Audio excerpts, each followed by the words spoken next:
highlights 5 key learning strategies and feedback from both students and their instructors who assess them. Here's a peek into formative assessment.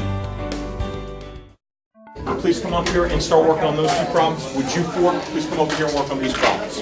Thanks. Keith Valley Middle School math teacher Jim Sullivan divided his math class into 4 groups. One group solved the problem together at the blackboard.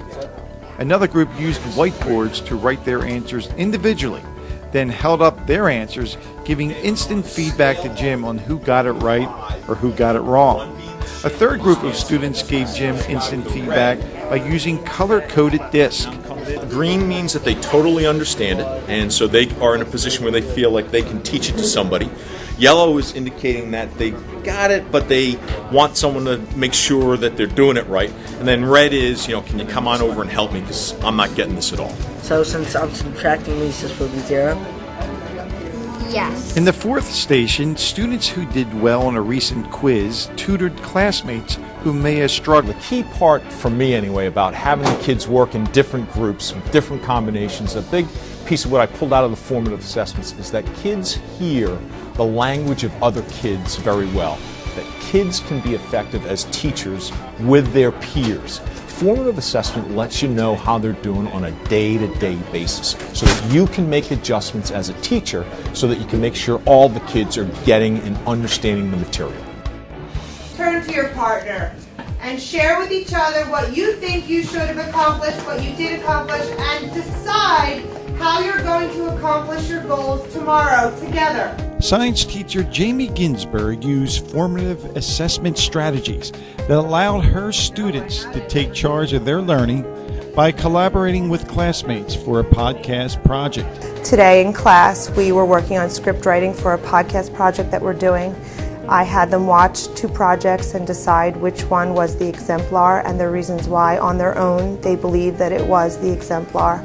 And we used that to create scripts that were more creative and innovative and included all the information that they needed. So you're going to individually fill out your exit ticket right now, and then we're going to share with each other and set goals for tomorrow so you know exactly what you need to do to have everything accomplished for your project. Another formative assessment technique is the use of exit tickets. Jamie was able to obtain feedback from her students about the podcast assignment. This technique is another way for Jamie to adjust her teaching strategy. I think of things differently every time I plan a lesson now, trying to figure out ways in which I can decide and see how the students are learning, how their learning is moving forward, and how they understand each topic so that I can reteach and reformulate lessons as I need to. I like going over entrance and exit tickets sometimes with my friends better than with the teacher because it helps me understand sometimes better than what the teacher says. Having the kids form goals and work with their partners and talk to each other is a way in which they can take charge of their learning, and that's the best part of formative assessment. Actually, made my grade really good, and I got a good grade on it, and I was happy about it. I liked getting in groups and sharing about our book instead of just the whole class talking about it at once. I liked learning from different people. We have an activity where we have to generate a random letter, and then you have to give some feedback, and your response has to begin with that letter. It's another fun way to do it. Or if I'm just using it for students' names, if I select a name, it randomly selects. Kids love that. It engages them. It gets their attention.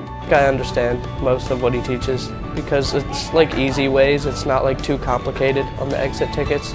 It's just a straightforward, do the problem, hand it in, see how you did, and then you can improve on it from there. I would encourage anyone who has an opportunity to get involved with formative assessments to really give it a shot because it doesn't sound like it's very interesting, but the professional growth that's come out of it, working with my colleagues over this last school year has been outstanding. It's probably one of the best things I've done as an educator for the last 30 years.